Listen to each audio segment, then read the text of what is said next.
So, in a final note for Hades Tower of Flame is, for an area called Hades Tower of Flame, why do we never go in Hades Tower of Well, Flame? you do. It's where the second bonfire is. The location is the Tower of Well, Flame. that's not the top of the Right. tower, though. You're technically in it, though. Like, that's the tower. You're in the Technically, tower. You fight a boss in the tower. they designed such a cool area, and you don't let us, like, explore it to its fullest. Like, you're telling me that a boss fight at the top of that tower wouldn't have been way cooler than the boss fight at the bottom of it? It depends on how far we're talking at the bottom, but I'd more or less agree, yeah. A boss at the top would have been pretty sweet. It is ironic how little attention is drawn to what is apparently the focal point of the area. I guess with the focus on towers in the upcoming DLC, maybe that will be a thing. Oh yeah, I wonder exactly what they're going to do with that. The DLC, even though it leaves a mixed taste in my mouth, I really appreciate a lot of the a lot of the design decisions, like how people can be summoned as phantoms into it, even if they don't own it. So that's pretty neat. Yeah, for the DLC, the price seems pretty high for what we're getting right now. It's one of those things. Best case scenario, each piece is like the size of Artorias of the Abyss, but I am almost like I'm like 99% sure that's not going to be the case. If Artorias of the Abyss, say about 4 to 6 hours of gameplay, 4 bosses, a few solid areas, for $15, I'm expecting, I'm going to say 7 to 10 bosses and 8 to 12 hours of gameplay out of this season pass.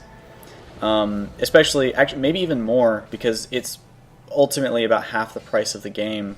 So, yeah, I'm pretty critical of this. I would hope more.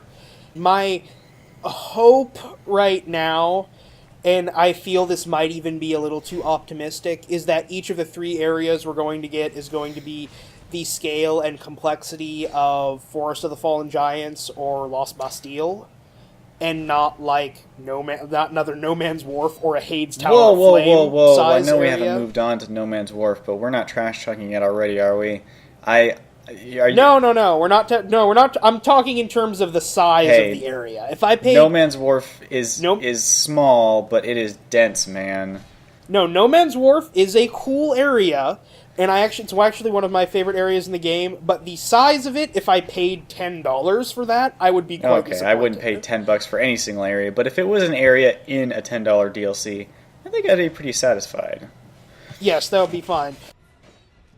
I'm a little disappointed Dark Souls 2 didn't have more interesting trap usage. Because we got mimics again, and we got like a few traps, but it was a lot of stuff we've seen before. Personally, I'm really, really hoping that we see a bonfire mimic at some point that kills you when you try to rest at That'd it. be godlike. Yes, I so want that to be a thing. Because, I don't know, mimics are one of those things, they're such a good enemy because you encounter the first mimic, which I'm pretty sure everybody gets killed or almost killed by the first mimic in the Dark Souls. I feel like it's kind of set up for that to happen. Like, you have to be really observant to not do that. I did die, and okay, I actually had it spoiled for me. I knew that chest was a mimic, but what I had expected was I would open the chest and the mimic would come alive, and then I'd fight it. So I go up to the chest. Yeah, you'd have a moment. Right, to dodge I was or like, okay, something, cool. I'm gonna open this chest. I'm gonna fight this mimic. I'm not gonna get surprised by it. And then I open it, and he just eats me immediately. Okay, I'll attack it next time. So yeah. And as a side note on the mimics too, if you're at full health, you can actually survive the full mimic if you mash all your shoulder buttons. Really? If you know about that feature that they never Yeah, told you I about. actually heard about it after the fact. You can get the slimes that fall on your head. You can get them off faster. Yeah. Can you survive that grab attack by the Ents? Like, can you survive that? Yeah, you can survive. You can reduce your damage output by a lot if you do the mashing thing. Okay. I have a couple of recordings when we did our Let's Play for the original Dark Souls of stuff that, like, I remember one-shotting me easily the first time, and just my buddy survived easily. Impressive. It's surprising how much it does, and it works for all grab attacks, too, even stuff where you are grabbed by enemies and, like, partially eaten, like a gaping dragon and stuff like that. I'll keep that in mind. It's amazing. Yeah, the damage reduction on it is Okay. amazing. And it's one of those things, it's so funny because they never tell you about it Yeah, at I had no all. idea about it until I read it online. So Now, if you liked that, you might want to check out our crit play for Resident Evil 4. It's not with Kai, but it's the same format, so if you liked how this video worked, you might like that one too. And if you like Dark Souls, we have a full LP for the original Dark Souls, which my friend goes into playing blind, and I kind of guide him through it. And we also have an ongoing LP for Dark Souls 2.